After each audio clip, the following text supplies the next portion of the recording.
Dororo Complete Collection. Dororo is an interesting tale. The original story was created by the father of manga Osamu Tezuka, most famous known for Astro Boy, Princess Knight, and so many more. Dororo was a series that ran from 1967 to 1968, but then it was cancelled, only to be properly concluded a year later in another magazine. There was also a black and white anime adaptation starting in 1969. It began as a faithful adaptation of the manga but deviated into anime original material that the last batch of episodes give it a proper ending, due to the information cancellation. Also, the original manga was considered too dark for the network, so the anime not only added a cute dog named Nota to the cast, but also had more upbeat music that make it more kid-friendly. Then, in 2019, Mamba produced a brand new anime adaptation of the original source material. Now that the position of not only having the completed manga, but also learning from the strengths and the weaknesses of the 60s anime, but does Dororo as a story work at the modern anime landscape? Daigo Kakemitsu is a lord of the land that is dying, its crops, its people, and its power, so he decides to enter the Hall of Hell, where 12 demon gods sleeps and makes a contract with them to take anything of his, as long as they give him proper and make his land prosper. His wish is granted when his wife gives birth because the child that's born has no skin, eyes, voice, limbs, or anything, and yet somehow still lives. Daigo rejoices in his new future as a midwife to dispose of sad child. However, 16 years later, that child, now named Hakimaru, has grown with prosthetic arms, legs, skin, and more, and become a fearsome warrior who can tear down any demon.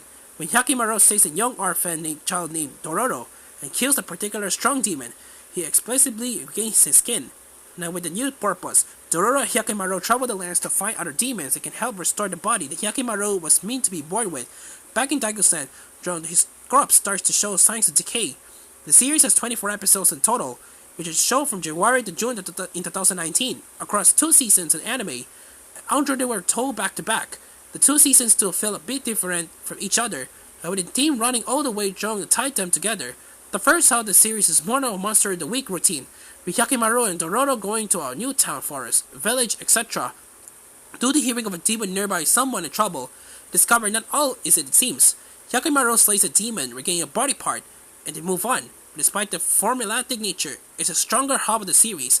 As the lead, Hyakimaru owes all the disadvantages that, in any other protagonist, will be a hindrance, with having no voice, virtually no facial expressions, and no privy to his inner thoughts. But as a character, he's still fascinating to watch.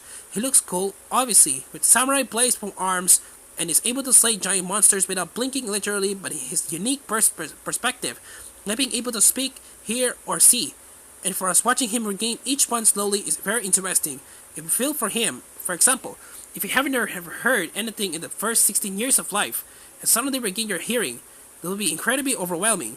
Dororo admittedly doesn't get to strand out as much as the first half of the series, but episode 9, where we learn that Dororo's backstory is heartbreaking and makes a lot of Dororo's behavior and actions make sense. Rostering Dororo will have an audience surrogate, someone to ask the questions, because being so young, Dororo is going to know everything that is going on and it helps the audience to follow along as well. The second half of the series does have a few one-off Monster of the Week episodes, but it's more a long-running arc that builds the tension of characters up the final battle for Hyakimaru's final missing limbs. This half should have been a crowning moment, the best of the batch, but despite some interesting ideas, there's a few missteps. We're starting to get large gaps where Hyakimaru defeats a demon that doesn't gain a limb or something of his. If it doesn't, the effect it should have Hyakimaru himself is quickly managed to keep the plot moving, so it loses its emotional touch. Also, there was a times where the series tried to move light-hearted, but it doesn't always land. Episode 19, where the goblin and swords makes everyone behave strangely, feels like an over episode, a comic detour, rather than part of the full series. There's a bit where the young man controls 2 large sharks and has them tow his boat across the sea, and feeds them people, even his own arm.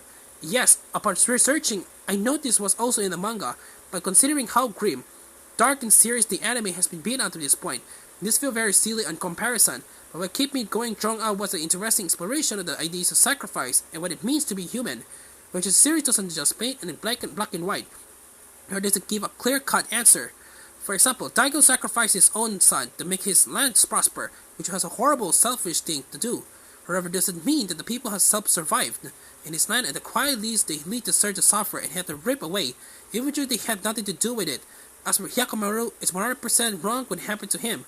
He has absolute right to want his body and sends us back, but does that also means he has the right to rip away the happiness of innocence, or make his family suffer in turn? it's worth regaining what the lost, but potentially lost his humanity in the process. Whilst the writing ranges were engaging to sloppy, the ending overall does feel satisfying with the character growth and the story they tried to tell. Tezuka Productions and Mappa co-produced Dororo, and the animation is, for the most part, stellar. They updated to every 60s character designs while remaining faithful to the look in the manga, with the darker and more violent age of the old anime lacked. The first half, like the story, has the strongest animations with the very stylish opening and ending animations, plus some well choreographed action scenes and cool demon designs. The second half, however, noticeably goes down a peg with more still shots and consistently character designs and very plain animation for the opening especially, but it doesn't come drawn for the finale is able to keep up the pace with the action. Shiraiki's score fits the time period the anime is set in, with lots of Asian Japanese drums and wind instruments taking the lead, and even though they can be tempted to get out of the guitar.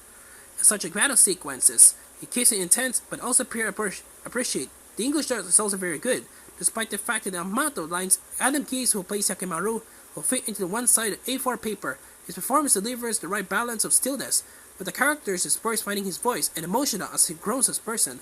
The Blu-ray collection contains all 24 episodes of the series in Japanese and English dub, and these extras including clean opening endings, promos, and disc credits.